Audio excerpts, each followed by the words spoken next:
Hi, I'm Annie Botticelli. Welcome to my October 2019 horoscope report for you. It is my intention with this video to give you what you'll need to make the most of the stars this month.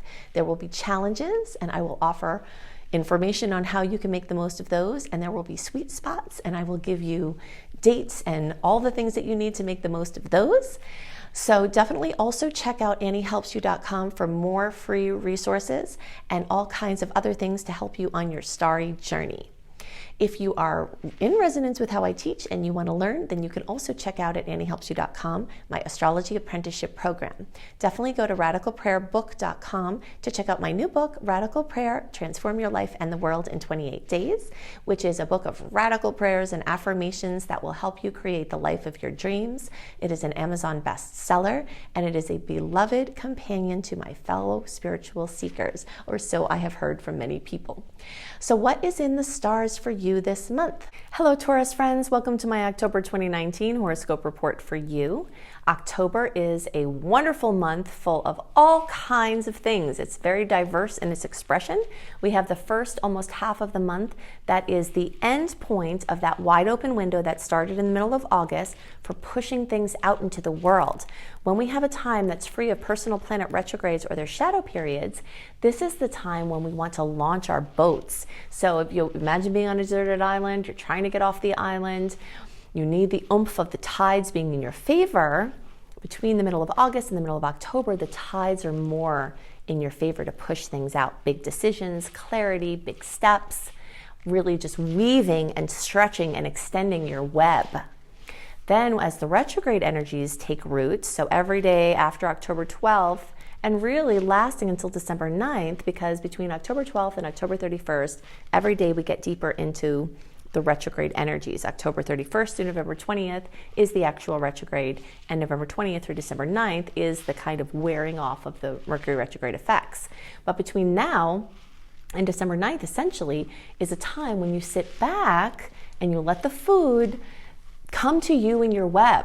Now, if you have this big plan for a huge web expansion, kind of like those webs, you ever see them? Well, I've seen them in Costa Rica, where they're like from here all the way up there. I've seen them in some other places too, where you're like walking and you could like walk right into this huge, massive web. If you have a web expansion like that, you want to work on those things and push them out into the world when the open windows are happening. Now, you can work in the backdrop on your web between October 12th and December 9th, but it's better for waiting for food to come from the web you've already created, tweaking, repairing your web, thinking about what you might do in the future, but it's not as great for that big expansion. It's better for inner work and working inward and backward, very much like the earthworm Ted Andrews always talks about. So the month is split between those energies, and we have a lot of aspects this month. Some are really sweet, some are salty, about a half and half. Between October 15th and October 25th, we have a string of sweet aspects.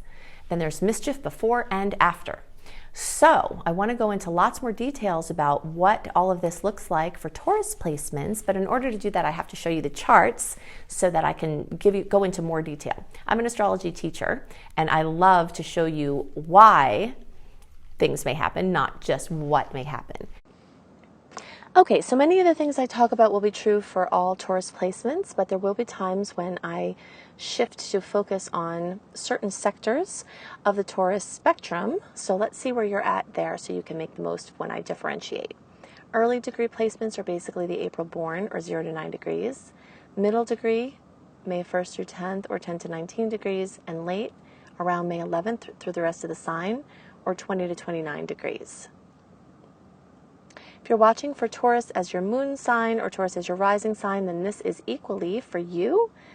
The sun chart, the moon chart, the rising chart are all windows we look out of to show a more complete astrological picture for the individual.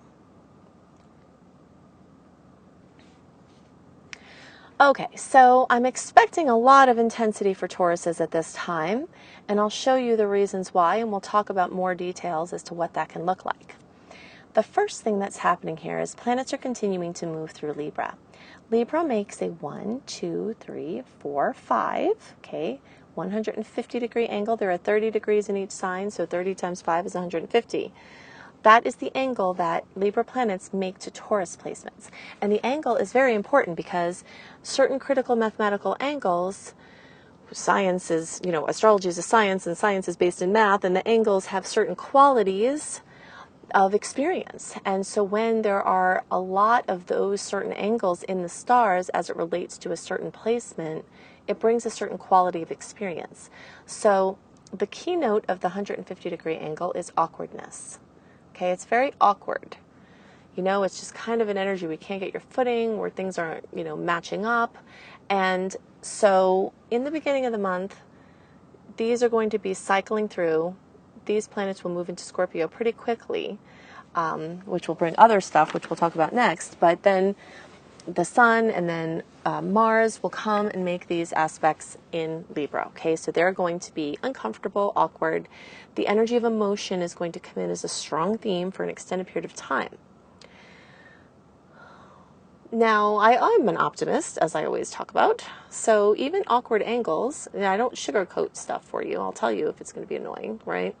But I still believe that even with the awkwardness, it can be awesome. Awkwardness can equal awesomeness, because if we use the uncomfortable things that come up and we do something with them, we learn from them, we use them as alchemical fuel, then they can turn out to be amazing, and we can make lemonade out of lemons that come. Okay, so that's my viewpoint, that I frame everything in astrology. But it does come with a certain tone, and it does tend to be, those awkwards tend to be stressful. So that is definitely going to happen. At the same time, as the planets move into Scorpio, all of the planets as they move through Scorpio, and all of these are going to do it in the upcoming time, this month and a little after.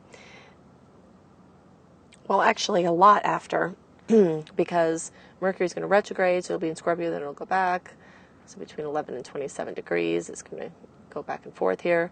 Mars is going to be in Scorpio for many months to come once it actually gets there. So the theme of Scorpio is going to be very ongoing for quite many months. And as each of those planets get to Scorpio, they're going to oppose your Taurus placements.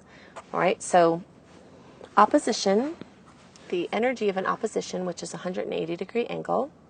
Now, mind you, I'm using the early degree chart here. I crossed it out because it doesn't matter when I'm referring to all of these things I'm talking about, unless I say otherwise, are for all Taurus placements. So the energy of 180 degrees is overstimulation. That is one of the main themes. Now, within the energy of overstimulation, it doesn't have to be bad. I've seen and personally experienced many times when things could be lighting up in one sector just as radiantly as they're lighting up in the other sector, and the only thing bad about it is the fact that it's just hard to manage because there's so much awesomeness going on. It doesn't have to be bad. It is going to be pressure-filled. It is going to be overstimulating. It is going to be super busy. But again, you don't have to assume that this is naturally bad, or naturally even awkward, like the quincunx, the 150-degree angle we were talking about. This 180-degree angle is like the superhero angle, I always call it, because it can help you to activate your superhero self just from necessity. When things are going on and you step in and you just do them, then you can access that part of yourself. But do expect a lot of busyness. Do expect a lot of storylines having to do with your stuff versus other people's stuff, your money versus other people's money, your self-sufficiency, the story of self-sufficiency emotionally, geographically, fiscally, from the perspective of environmentally. These energies, like your stuff versus how it affects others, is going to be a major, major long-term and short-term theme.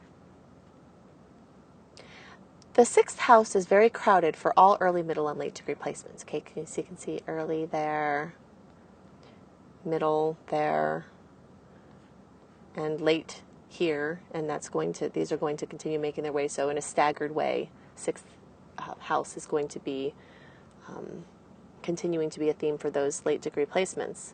And a note about the late degree placements, by the way, is even though I speak to things for you, which what I hear is I'm the only one that does that, well, it's because I have late degree placements in my sun and moon, so I know that the charts look different, and I can't in good conscience not mention it. But, so you will get pieces from my, if you're a late degree Taurus, I will always include you and make sure that things are relevant for you and tell you where they might be different. I would also recommend watching my Gemini report. Pay attention, especially when I talk about early Gemini, and also if you're in the late degree placement, like the last week, especially the last, 7 degrees or so of the sign. Experiment with watching for Gemini for other astrologers as well, because depending on what chart they use, if they use an early degree chart to do their readings, your chart's actually going to look more like that chart. And you might find that you could find more relevance in other reports if you experiment with that. Okay, but anyway, back to the 6th house crowding. So whenever planets move, again, I'm using the early chart, but I'm talking about all of you here. Whenever planets move through a house is a field of experience we have as humans, and the place where they meet is like the place where the party is or the gathering is. And the sign they meet in is like the mood or the reason for the gathering. So, there's a lot of this energy of partnership, relationship, merging, cooperation, possibly arguing or conflicts that, need to be ameliorated. But, people are gathering with a mood to try to find balance and answers and solutions and fairness. And this is occurring in your house of health. So it increases the odds that you've got either something going on with your health that needs help, where you're like searching for pairing with other people, doctors, practitioners, information, people giving information, or you've just decided that you want to focus more on your health and your daily practice as a lifestyle choice, even without needing to. So, this is very much about what you do every day, how you do it every day, and, kind of getting a system together of organization, and just like running everything, like when you wake up, you do this, you do this, you do this. So there's like a lot of focus on what's going on with your system. This is also a house of pets, so many people will see notable things involving animals show up at the times when that house is accentuated. The planet Uranus is kind of chilling out here at 5 degrees of Taurus. So as all of these planets get to 5 degrees of Scorpio, which is the opposing point here, that would make an exact opposition. Besides the overstimulation and all the things we talked about with the 180-degree angles to your Taurus placement, the planet Uranus here is going to bring in, it's a wild card energy. It's jolts, it's surprises, it's things out of the blue. And as every one of these planets comes and makes that important contact with this placement, and of course, if you're anywhere near 5 degrees, so especially early degree placements will have extra jolts, extra relevance with what I'm about to talk about. But all people, every sign in the cosmos is going to have what I'm about to discuss become relevant, which has to do with overstimulation, surprises for better or worse, jostling, things coming out of the blue that can either be amazing breakthroughs or can be something that comes as an unwelcome jolt to your system. For early and some middle degree placements, this is very much centered around relationships, you versus other people. But really, all early, middle, and late degree placements have this energy brought in of the physical body. Okay, so the physical body, so health things are definitely coming up in a big way. And for the middle and late degree placements, see, as Uranus is here in the 12th house, you middle degree placements, you have it, kind of depending on where you are in the middle degree spectrum, you're somewhere in here. So you could have it here in the 1st, you could have it here in the 12th, or right on the line between. But late degree placements is definitely in the 12th. And as Uranus is in the 12th house, these jolts can be more to the psychological experience rather than the physical body, the mental body, the emotional body. So you might have some, jolts to your psychic space there in various ways. So you might have to do more to keep your serotonin levels high, in whatever way that looks like is appropriate for you with a doctor. I'm not a doctor, but, I'm thinking of things I can recommend, like walking, boost serotonin, being around animals can boost serotonin, just natural things that can be indicated for everybody might be things to look into. So you might have a little bit more duress on your mental space at that time.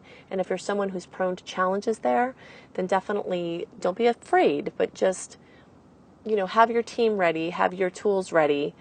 And it doesn't have to necessarily indicate instability in the mental space. It can show awesome ideas that come out of the blue that seem intuitive or psychic in nature, that you wake up with, that are so amazing that you have to act on them, and when you do, something amazing happens.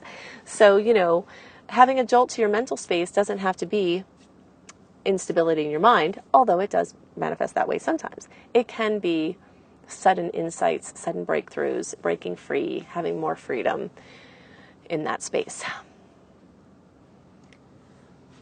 So the 12th house is the house of, your inner psyche, but the 9th house has to do with your viewpoints on things, your broader, bigger picture. So you can see early, middle, and late all have energies of these lords of karma in the 9th house. Your late degree placements, you're also having some of that energy still in the 8th house, but you're still very much included in what's happening here in the 9th house. Okay, so these I call them lords of karma here. As these Libra placements are going to come across, these already happened, but these ones are going to come and square these placements, so that adds as a pressure cooker. So they're already there doing their work, and then as planets come and make angles with them, it can instigate things. Okay, so planets will come and square here, but then as they move into Scorpio, they'll come and make that 60-degree angle. Okay, so you've got some bumps, but then you have these ingredients set out on a counter to make a pie, is what I call a 60-degree angle, which is a sweet aspect. And all of this has to do with writing, teaching, learning, publishing, different countries, different cultures, different languages, your place within a spiritual group like a church or, just like-minded people spiritually, international travel, international business, anything having to do with helping people to see the bigger picture and your way of looking at the world. Your way of looking at the world may be under pressure. And so these various activators here could be coming in and instigating change with how you see things. So this could be a time of soul searching where you start to change how you see things. I believe that karma comes through a lot as a mental framework where we have a certain strong opinion about something, and that strong opinion attracts certain experiences to us, and the quality of those experiences can seem hellacious sometimes, which is the energy of hell on earth, when we're having a judgment about something that we can't seem to dissolve. Then we keep attracting more and more mirrors to show us how strong that judgment is, and that is a karmic manifestation. And these lords of karma here are there, putting pressure on the way that you see things, and putting pressure on your viewpoints and your philosophies, a lot of philosophical pressure. So you might find that the way that this manifests is either new information and new ideas, or confirmation of being on the right track and going deeper into the things that you already believe, but with more of a peace and more of a resolution with the conflict. Okay, so that's another thing that will likely come up. So these are the things most on my mind for Taurus this month. If you'd like to see more things about this month that could be relevant, definitely look for my October 2019 must-knows for all signs, even though it isn't specific. As this has been very detailed and specific, it will give you more energies, some things that we haven't talked about that can help to further enhance your understanding of the month and how you can make the most of it. So definitely go to AnnieHelpsYou.com, sign up for my free email newsletter, which will give you access a month ahead to a written version of the general transit so that you have those dates and all that information for your planning. Definitely, if you're interested in learning more about astrology, you can check out my Astrology Basics and Beyond course. And if you want to go deeper, if you think I go into details in the videos, you should see my Astrology Apprenticeship program. So you can see more about that and my other vocational assistance, including a Creating Successful Online Business course. You can check all of that out at anniehelpsyou.com. Definitely go to my husband's website, B.R. Newman, which is IamHelios, IamHelios.com. And definitely pick up my book, Radical Prayer. Transform your life in the world in 28 days. You can go to radicalprayerbook.com or search for Radical Prayer and Annie Botticelli on Amazon. I hope you have a wonderful month, and I'll see you next month.